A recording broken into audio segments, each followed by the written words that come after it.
semua. Selamat datang buat Sekar dan Tulen. Kalian apa kabar? Alhamdulillah baik. Oke, kita lama tidak berjumpa. Kita terakhir ketemu kapan ya? Kalau nggak salah bulan lalu sih Kak. Bulan lalu kita, waktu itu kita ada project bareng ya buat Bener profile kalian untuk Duta Genre Nasional. Benar, Betul nggak? betul. Nah, informasi ini buat kawan Bekesa. Jadi Sekar dan Tulen ini adalah Duta Genre Kota Bontang yang menang di tingkat provinsi ya. Dan kemudian nanti di bulan ini mereka akan ikut lomba di tingkat nasional. Oke kawan Bekesa, jadi hari ini kita mau bincang-bincang persoalan remaja ya. Ya mungkin Sekar dan Tulen udah paham dan sudah tahu apa sih persoalan remaja di Kota Bontang gitu kan. Siap. Terus saat ini kan tidak hanya orang dewasa aja ya yang punya permasalahan, remaja pun punya permasalahan, sehingga kadang permasalahan itu membuat mereka depresi, terus mental mereka terguncang, dan akhirnya mereka melakukan hal-hal yang ya sedikit menyimpang dan lain sebagainya. Nah, menurut Sekar dan juga Tulen, permasalahan apa sih yang sering kalian temui? Kalian ini kan remaja ya, permasalahan-permasalahan seperti apa yang sering kalian temui, entah itu pada diri kalian sendiri, ataupun lingkungan, teman, dan lain sebagainya. Kalau dari Sekar sendiri yang paling sering ditemukan itu kasus bullying Kak. Jadi bullying ini emang marak banget di kalangan remaja, baik itu dari cyberbullying maupun bullying secara mental maupun fisik kayak gitu. Dan ini emang bullying ini kan tindakan intimidasi, di mana bullying ini dia menjauhi orang yang dibully. Kemudian orang yang dibully ngerasa sendiri depresi, akhirnya dia melakukan tindakan-tindakan yang lain gitu. Seperti contohnya bunuh diri kayak gitu. Jadi karena merasa tidak diterima oleh teman-temannya, jadi dia merasa kayak untuk apa hidup, jadi dia bunuh diri. Bener banget. Kalau misalnya Tulen seperti apa pandangan Tulen melihat persoalan yang terjadi di kalangan teman-temannya Tulen sendiri? Kalau Tulen sih udah pasti sih, kita kan punya namanya 3 permasalahan remaja. Yang pertama itu pernikahan dini, seks bebas, sama nabza. Kalau yang paling sering dilihat itu dari nabza. Kan nabza itu kan narkotika, psikotropika, dan zat adiktif lainnya. Zat adiktif itu kan bisa masuk yang namanya ngelem, ngerokok. Bahan-bahan berbahaya lah ya, Iya. yang seharusnya tidak dikonsumsi tapi dikonsumsi oleh para remaja gitu. Apalagi kalau remaja-remaja sekarang ini kan lagi cari jati dirinya nih. Kayak pengen Ini lo gue gitu ya. Lo gak gaul banget nih gak pakai rokok gitu kan dibilangnya. Jadi mereka mindsetnya tuh kayak, oh kalau gue ngerokok keren nih gue, berarti gue jagoan gitu dilihatnya kan. Jadi mereka ngerokok, padahal mereka nggak tahu kan dampaknya bagi dirinya mereka. Terus mungkin ngelem kayak, yaelah cuma ngerokok doang, ngelem dong kayak gitu. Pasti nanti makin lama makin bertahap, nanti ujung-ujungnya malah ke narkoba dan yang lain-lainnya. Jadi dari hal yang terkecil dulu ya, lama-lama nanti menjadi yang lebih bahaya gitu seperti narkoba.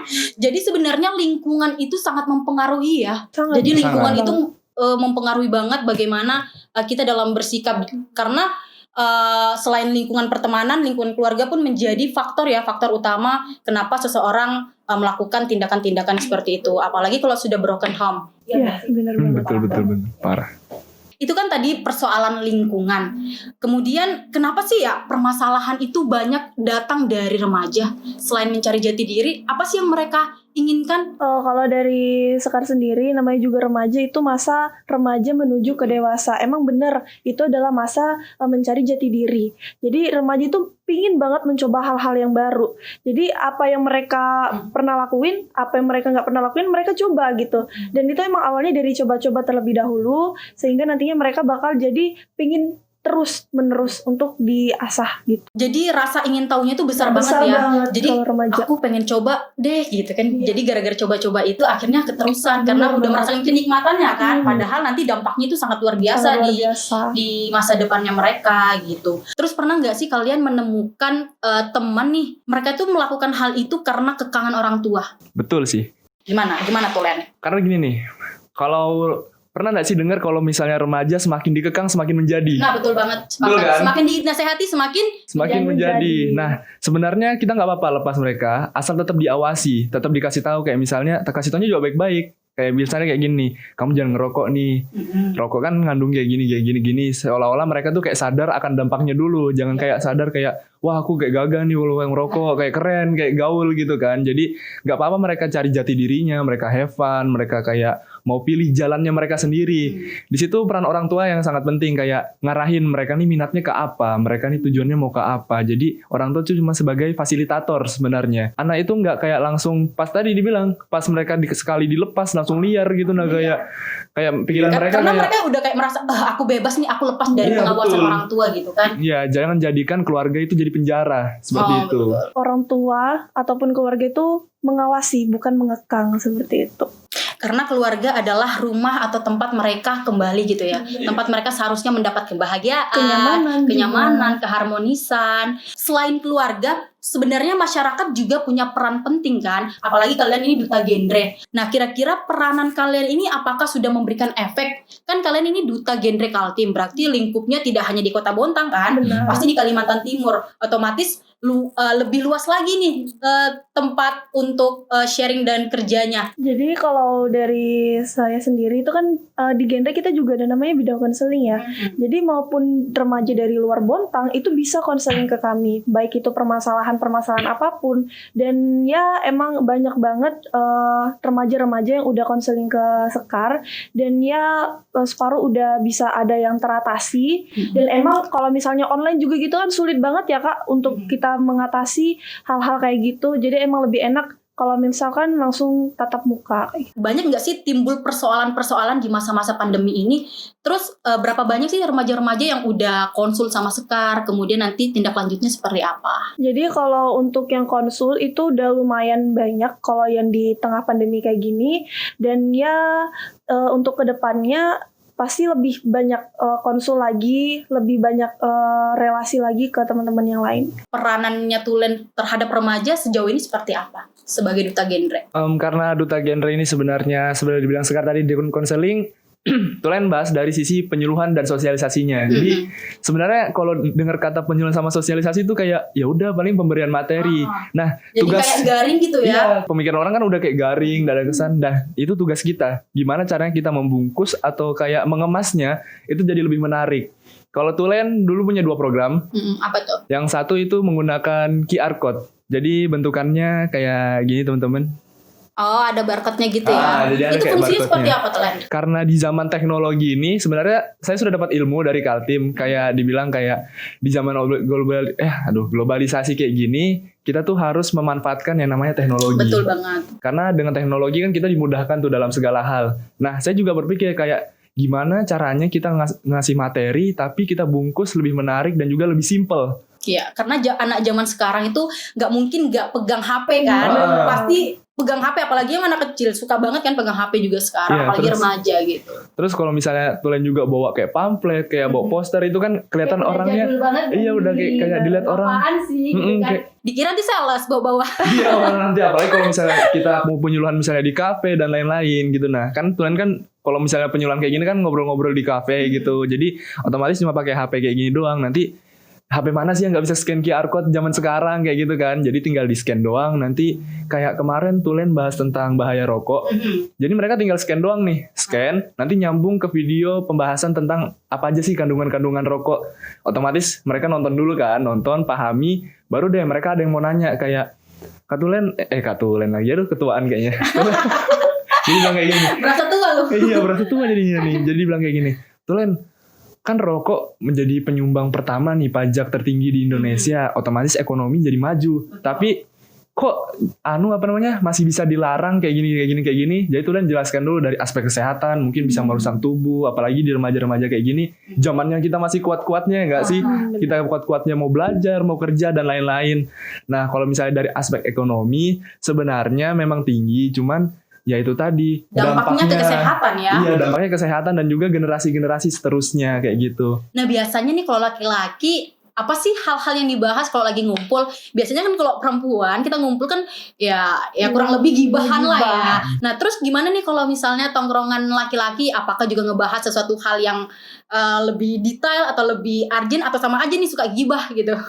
Kurang lebih sama, cuman kalau di cowok tuh sebenarnya lebih intens, kayak lebih detail gitu. Nah ceritanya, misal dia kayak akhir-akhir ini kayak dia balasnya kayak dari jam yang biasanya cuma 5 menit sekarang jadi 15 menit sampai Oh, jadi kayak waktu-waktunya tuh persoalan dihitung cinta gitu ya. Jadi Iya. lebih kayak persoalan cinta. Kalau misalnya yang lain permasalahan keluarga mungkin. Masalah keluarga mungkin juga mungkin kayak selama kayak gini orang tuh jadi kayak jarang ngobrol gitu. Nah kayak di kamar terus, rasa ngekos di rumah katanya kayak gitu kan. Terus kalau nggak masalah itu ya masalah sekolah, apalagi karena kita lagi daring kan, mungkin kayak ya ampun tugas membludak nih, kayaknya rasanya pengen meledak kepala gitu. Soalnya biasanya kalau remaja laki-laki tuh kayaknya lebih gengsi ya untuk cerita sesamanya, karena kayak ya udah sih ngapain cerita, cukup dia aja gitu yang ngerasain. Biasanya kayak gitu. Kalau Tulen sendiri seperti itu nggak?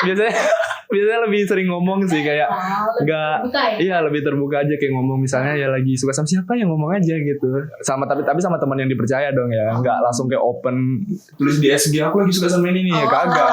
Biasanya perempuan itu Sekar gitu kan? Enggak gitu.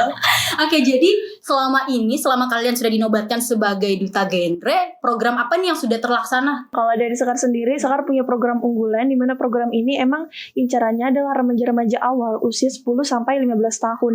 Nah, nama program ini adalah Kelar Genre atau Berkreasi Sambil Belajar Genre. Jadi di dalam program ini kami berkreasi bareng, kemudian kita ada sesi curhat juga, kemudian juga kita bisa ngebuat suatu makanan, kemudian kita bisa jual ke tetangga-tetangga. Jadi belajar untuk menjadi entrepreneur ya. Jadi kita udah menumbuhkan jiwa entrepreneur di dalam diri remaja sejak dini kayak gitu. Biar nantinya mereka bisa lebih berani untuk ngambil tindakan selanjutnya kayak gitu. Jadi produk-produk apa aja yang sudah diciptakan oleh lebih banyak ke makanan sih Kak. Ke makanan kayak gitu. Dijual ke teman-teman. Asik tuh. Kalau Tulen kan tadi udah jelasin tuh, Tonggen kan udah dijelasin. Nah, Tulen ini punya satu program yang sebenarnya inti dan sebenarnya kayak udah final gitu, udah dipersiapkan secara prepare, cuman ya karena pandemi sebenarnya itu namanya Tournée de Genre. Tournée de Genre. Itu dari bahasa Prancis sebenarnya tour genre. Jadi Tulen kan suka motoran kan, kayak gitu juga suka motor. Jadi traveling gitu. Iya, naik motor. Rencananya kemarin tuh mau keliling Kaltim. Kota pertama yang kabupaten pertama yang mau didatangi itu Sangatta, Kutai Timur. Iya, karena lebih dekat dulu kan. Cuman konsultasi ke orang Kaltim bilang kayak, "Lu masih masa pandemi, takutnya orang juga salah kaprah kan. Kok masih pandemi ini boleh pergi-pergi gitu." Nah, takutnya kayak gitu. Jadi padahal kan sudah new normal padahal ya. Iya, tapi cuma tapi mengantisipasi ya kita ya. Siap. Dipending dulu lah istilahnya. Mungkin kalau tahun depan bisa ya alhamdulillah. Ya, amin. Nah, kemudian apa nih yang menjadi harapan dari Sekar dan juga Tulen terhadap program-program yang sudah kalian lakukan? Kemudian harapan untuk remaja Kaltim harusnya seperti apa sih mereka? Kalau dari Sekar sendiri, semoga informasi-informasi yang telah kita sampaikan kepada remaja, khususnya ke masyarakat luas, itu bisa bermanfaat untuk diri mereka juga, kemudian bisa disebarkan lagi ke orang lain, dan tidak hanya berhenti sampai diri mereka aja. Jadi penting banget kita menyebarkan ilmu-ilmu yang sudah kita dapatkan, kemudian kita terapkan, seperti itu. Tadi dibilang apa? Remaja-remaja Kaltim harus seperti apa ya? Kalian harus jadi diri kalian sendiri, harus pede dengan pilihan kalian sendiri. Jangan sampai orang lain itu ngatur hidup kalian. Kalau orang lain ngasih saran ke kalian nggak apa-apa, tapi jangan sampai mereka ngatur hidup kalian, karena hidup kalian ya hidup kalian, yang jalani kalian, terima buruk sama baiknya kalian juga. Jadi tetap jadi diri sendiri, jangan sampai insecure lah istilahnya seperti itu. Jadi harus percaya diri ya, karena pilihan hidup itu ada di tangan kita ya masing-masing ya. Kalau misalnya kita pilih A, dampaknya akan seperti ini. Kalau misalnya kita pilih B, dampaknya akan seperti ini. Oke, terima kasih juga Sekar dan Tulen yang udah menyempatkan waktunya untuk hadir bersama kita di sini, udah berbagi informasi, berbagi cerita bagaimana sebagai duta genre dan peranannya seperti apa. Nah, kita doakan semoga Sekar dan Tulen sukses hingga mendapatkan hasil yang terbaik di tingkat nasional dan mengharumkan nama Kalimantan Timur, khususnya Kota Bontang. Kalian adalah remaja-remaja yang luar biasa. Remaja adalah aset bangsa, jadilah generasi berencana. Salam genre. Salam Remaja genre. sehat, cerdas, ceria. Genre Indonesia, saatnya yang muda yang berencana. Genre, Sayangi masa depanmu. Demi apa? Demi remaja Indonesia.